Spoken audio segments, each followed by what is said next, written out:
Bureau chief Ejaz Ahmad Tahir Awan. Gaza में तूफानी बारिशें, आरजी खेमों में लोग सैलाब, गंदे पानी और जहनी अजियत से दो चार। साहिली इनकलियों के तंग खेमों में ठसे हुए फलस्तीनियों को हालिया दिनों में शदीद बारिशों और बढ़ते हुए तूफान का सामना है, जिससे बास पनागाहें तबाह हो गई। गद्दे और कंबल भीग गए और वो जगह जंग बंदी के बाद भी एक नई अजियत से दो चार हो गए। हमास के ज़रिए इंतजाम गजा हुकूमत ने तूफानी मौसम से तकरीबन $4.5 मिलियन के नुकसान का तखमीना लगाया है, जिसमें 22,000 खेमे, खराबशुदा खुराक और अद्वियात और इंफ्रास्ट्रक्चर की खराबी शामिल है। जबकि मुकामी इमदादी ग्रुपों ने कहा है कि 3 लाख नए खेमों की फौरी ज़रूरत है।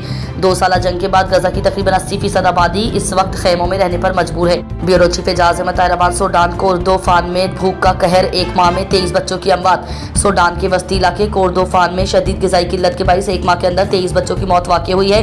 यह अलमनाक खबर सूडान में बिगड़ती हुई इंसानी सूरत को उजागर करती है, जहाँ खाना जंगी ने मुल्क को तबाही के दिहाने पर पहुँचा दिया है। Bureau chief Ejaz Ahmad Tahir Awan. Gaza में ताज़ा तरीन इसराइली हमले, हलाकतों की तादाद बढ़कर 21 हो गई।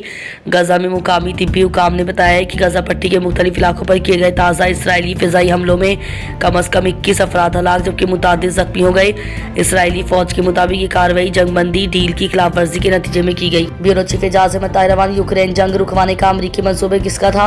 अमरीकी वज़ीर ख़ारजा मार्को रूबियो इतवार को जनीवा पहुंचे, जहां अमरीकी, यूक्रेनी और यूरोपीय हुकाम सदर डोनाल्ड ट्रंप की यूक्रेन जंग खत्म करने के मंसूबे पर बातचीत के लिए जमा हो रहे हैं। रूबियो ने हफ्ते को कहा था कि रूस की जंग खत्म करने के लिए ताज़ा तरीन अमन मंसूबा अमेरिका ने तैयार किया है। अमरीकी वज़ीर ख़ारजा का ये बयान 2 सेनेटर्स के पिछले बयान से मुतज़ादिम है, जिन्होंने इसे ज़्यादातर रूसी तजवीज़ करार दिया था। उन्होंने सोशल मीडिया प्लेटफॉर्म एक्स पर लिखा कि ये मंसूबा जारी मुज़ाकरात के लिए एक मजबूत फ्रेमवर्क है। उनके मुताबिक ये मंसूबा अमेरिका ने तैयार किया, जिसमें रूस की राय और यूक्रेन की साबका और नई तजावीज़ शामिल हैं। इससे कबल हफ्ते को रिपब्लिकन सेनेटर माइक राउंड्स ने कनाडा के शहर हैलिफैक्स में एक सिक्योरिटी फर्म से खिताब में कहा कि अमेरिका सिर्फ इस तजवीज़ का वसूल करंदा था जो एक अमरीकी सालिस को दी गई थी। Bureau chief Ejaz Ahmad Tahir Awan. जनूबी लेबनान में इसराइली हमला, जंगबंदी खतरे में।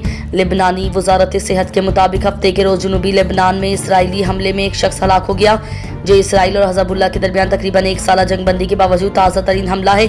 वजारत ने एक बयान में कहा कि यह हलाकत इसराइली दुश्मन के हमले के नतीजे में हुई, जो ज़ोतर अल शर्किया में एक गाड़ी पर किया गया। Bureau chief Ejaz Ahmad Tahir Awan. 18 carat सोने के कमोड और व्हाइट हाउस की सुनहरी आराइश का चर्चा क्यों? डोनाल्ड ट्रंप बिलाशुबा सोने के साथ खास लगाव रखते हैं, मगर वो इस शौक के पहले दिलदादा नहीं।